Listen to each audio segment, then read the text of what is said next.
De nuevo con usted en su espacio Voz para el Cambio. Yo siempre recuerdo a don Emilio,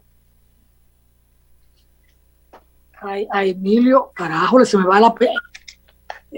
va el apellido del esposo de Ibelice Prat, porque él escribió unos libros geniales sobre el humor y el costumbrismo dominicano. Mario Emilio Pérez. Mario Emilio Pérez. Sí, entonces él habla del tigre dominicano. Hay tantos tigres dominicanos que a veces uno lo ve con una carita de cura o de pastor y son unos tigres. Y uno ve así a Alejandro tan tranquilo también. Alejandro es un tigre. Me escribió y me dijo, no era café, era agua para calmar la tos, como para que yo me aguante con mi envidia, ¿verdad?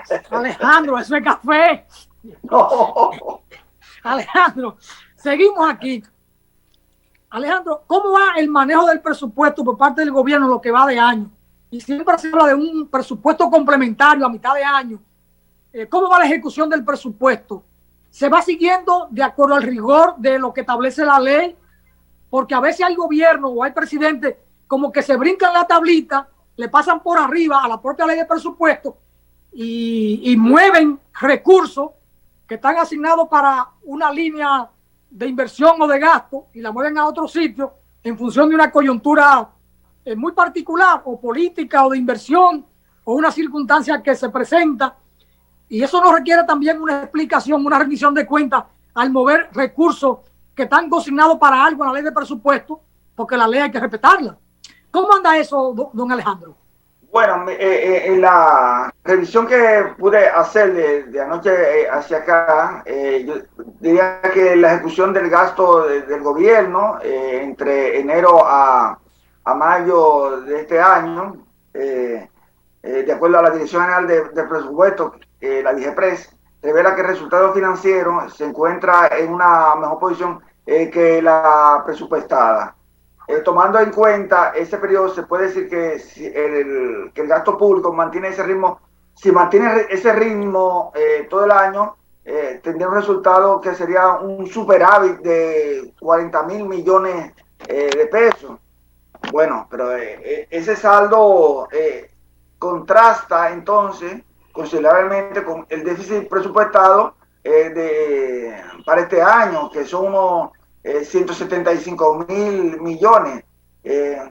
¿A qué se debe? Bueno, esa diferencia. Hay que decir que las recaudaciones del gobierno han mejorado, pero han mejorado porque las agencias recaudadoras, específicamente la Dirección General de Aduanas, está recaudando más por el efecto de que las mercancías vienen más caras, y como se calcula en base al valor de la mercancía, entonces se cobran más impuestos, y por eso se ve un aumento de los ingresos. Ahora bien, eso con relación a los ingresos, con relación igualmente con la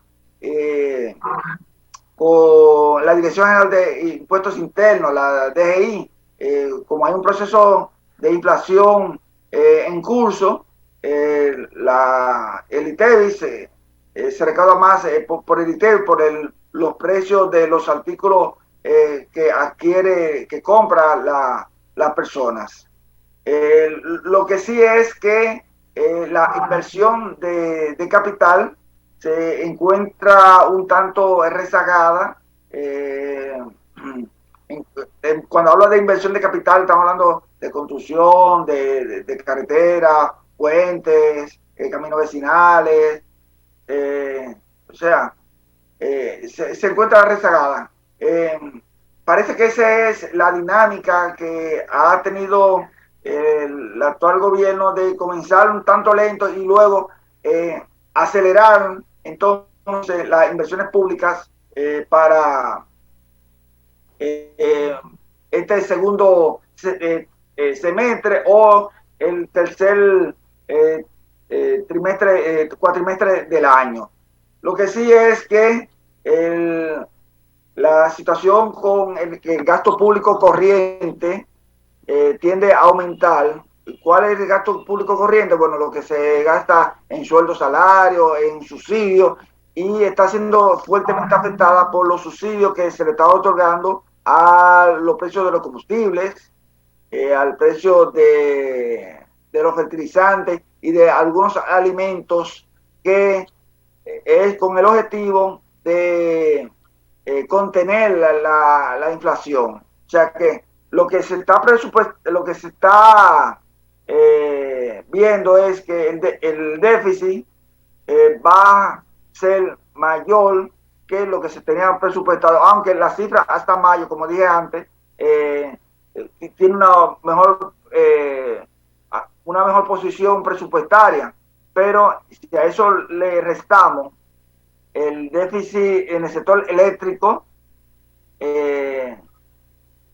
tiende alrededor de un 1%, que va a ser, tenderá a mejorarse ya a final de año, y eso que implica que no se haga las inversiones de capital, o sea, la construcción de carreteras, puentes, viviendas, escuelas, es que va a haber una presión por parte de la población para que se construya, y eso podría degenerar entonces en una inestabilidad social en cuanto a las protestas, que lo vimos ya en meses pasados, de obras que se iniciaron y no se iniciaron y que avanzan a ritmo lento. Vuelvo a Mario Emilio Pérez, al tigre dominicano. Si bien es cierto que esas cosas técnicamente pueden darse, de que aumentó la recaudación por encima de lo previsto, porque los precios se aumentaron y se cobra en función de eso, y todo ese tipo de cosas. Pero siempre se ha dicho que aquí hay gobierno tigre que subvalúan los ingresos en términos de la ley de presupuesto para producir ese superávit. Entonces, ese dinero que no está ajustado a la ley de presupuesto, poder disponer de ello para el trabajo y la inversión en alguna medida política, es decir, poder jugar con una suma importante de dinero. ¿Hasta dónde ese tigueraje está presente? En términos históricos, ha estado presente en los últimos 40 años, de que hay momentos en que en la ley de presupuesto la hacen unos estimados por debajo de lo que están esperando, porque hay técnicos para todo, hay tanques pensantes para todo. Alejandro, ese tipo de tigueraje es cierto que existe. Sí, se ha dado durante muchos años. Se trató de controlar, se trató de reducir con la nueva ley de presupuesto, estableciendo que para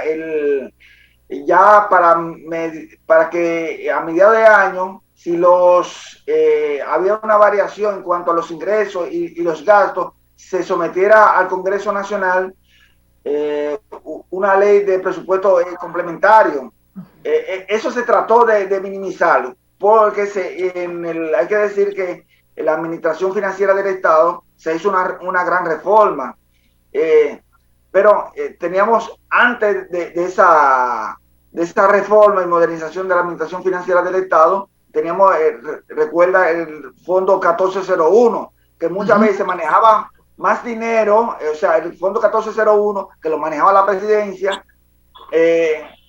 manejaba mucho más dinero que muchas instituciones del Estado, y cuando era un programa de gobierno, inclusive lo que era la oficina de supervisora de obras del Estado era una especie de un Secretaría de Estado, un Ministerio de Obras Públicas paralelo.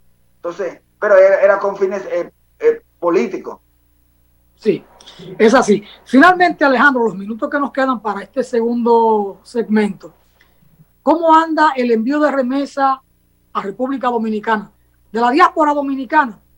Y ahí mismo agrego, pienso que habrá aumentado porque se ha ido recuperando estabilidad tanto en Europa como en la parte de Europa, que no hay guerra donde están los dominicanos. Los dominicanos no están por Ucrania ni por Rusia. Aparecerá un dominicano para una sopa por allá, pero no para más. El envío de remesa para acá, y una cosa ahí que me llama mucho la atención, que las remesas no contribuyen a la inversión en la República Dominicana, porque son unos fondos muy dispersos y pequeños que ayudan a sobrevivir a los dominicanos, aunque por supuesto dinamiza la economía porque aumenta el consumo y alivia a los dominicanos que reciben la remesa. Pero al final, ¿cómo se mueve esto? Bueno, comenzando con eso último, Alfonso, fíjate, las remesas tienen su impacto en lo que es la economía locales. ¿qué hacen los dominicanos que envían remesas para acá? Bueno, que envían sus divisas a los familiares. Si bien es cierto que lo utilizan para consumo, pero también lo utilizan para hacer inversiones, mejoras de su vivienda, construcción de vivienda, dinamizan el sector construcción, y por eso vimos que durante la pandemia, que aún estamos en pandemia, pero hubo un momento en que la construcción se dinamizó de tal forma que tú no encontrabas un maestro constructor de obra, un maestro, un pone piso, uno que colocara block. Entonces, la construcción se dinamizó. Entonces, las remesas tuvieron su aumento en el año 2021 por los estímulos financieros, estímulos económicos que le otorgaba el gobierno norteamericano a los dominicanos residentes en los Estados Unidos. Aumentó, pero ya desde noviembre del año pasado ha comenzado a disminuir, y en este año, de acuerdo a la cifra de tu querida institución del Banco Central, tenemos que a mayo suman ya unos 4.057 millones de dólares enviados de enero a mayo, destacando que en el mes de marzo fueron 995 millones, la suma más alta recibida de remesa, y eso es debido a un elemento, a un factor, y es que en marzo se hacen los reembolsos de los impuestos que pagan los ciudadanos estadounidenses en ese país. Pero así, con relación al año pasado, se han disminuido en alrededor de unos 300 millones de dólares en cuanto a las remesas que vienen de los Estados Unidos. También, si bien es cierto que estos montos se mantienen relativamente altos, aunque han tenido una reducción en los últimos meses, pero son menos dominicanos los que envían remesa hacia la República Dominicana, porque recordemos que en Estados Unidos hay una inflación, una inflación que, de acuerdo a la entidad que emite los reportes de inflación el viernes pasado, una inflación de 8.6%, que es alta, la más alta en 40 años que tiene, que se ha producido en los Estados Unidos. Entonces, ¿qué hace? Bueno, yo no te puedo mandar, ¿cuál es la lógica? Bueno, yo no te puedo mandar el dinero que te mandaba antes, porque aquí yo tengo que, los alimentos están más caros, los servicios están más caros, entonces te sigo enviando, pero menos cantidad. Bueno, se nos fue el tiempo, pero ahí rápidamente, ¿se ha monitoreado en algún momento la presencia en el país de dominicanos que están pensionados o jubilados en Estados Unidos, residen acá y le llega su pensión por acá? ¿Hay registro de eso, Alejandro? No tengo esa información, no tengo, pero sería bueno hacer eso, porque hay muchos pensionados del gobierno de Estados Unidos que viven acá y reciben, pero no tengo informe de eso, no tengo publicación. Tendría que investigarlo, Alfonso. Me quedo con esa deuda. Nunca he oído hablar de ese tema, nunca. No lo he escuchado. Y es raro que el Banco Central no tenga eso registrado, porque a Valdés Aviso le gusta mucho estar escarbando cifras para decir cosas bonitas. Sí. Es posible que lo tengan, pero bueno, yo no lo he visto porque no se han publicado, por lo menos. Pero aquí hay cientos y cientos, porque recuerdo que un sobrino mío médico trabajó en una empresa que daba seguro aquí, seguro médico a los pensionados de Estados Unidos, y realmente la matrícula es alta, son muchos los que radican aquí. Entonces, por ese concepto también entra una cantidad de divisas al país. Sí, deben tener el Banco Central lo debe tener como cifras desagregadas, esos informes de envío de remesa. Hay que averiguarlo realmente. Ya. Bueno, Alejandro, muchas gracias por estar ahí con nosotros. Sí. Ya usted vio que hay celos por parte de Juan Francisco. Dice que a usted No, le no. gusta el can conmigo. Bueno, pero son de las cosas. No, está bien, está bien. Alejandro, muchas gracias por estar con nosotros. Pausamos y retornamos Okay, con vale. Chelín, con José Rosario, desde La Vega, para ver el tema de la agricultura, la agropecuaria en sentido general y cómo anda todo el tema de la escasez o de la abundancia de precios. Pausamos, señor director.